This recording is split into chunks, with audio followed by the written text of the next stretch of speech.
இன்றைக்கு பல ஊழிய ஸ்தாபனங்களிலிருந்து மக்களுக்கு அழைப்பு கொடுக்கப்படுகிறது.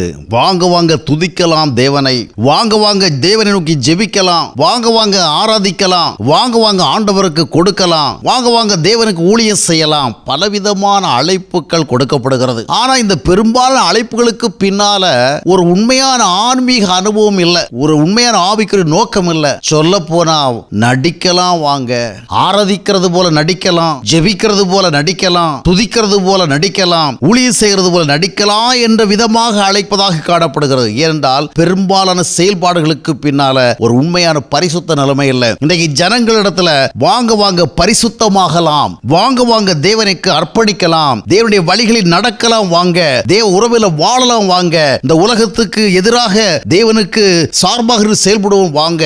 இந்த விதமான அழைப்புகளை பார்க்க முடியவில்லை. அவ்விதமாக அழைத்தாலும் அந்த அழைப்பு செவி கொடுக்கும் மக்களை பார்ப்பதும் கடினமாக இருக்கிறது.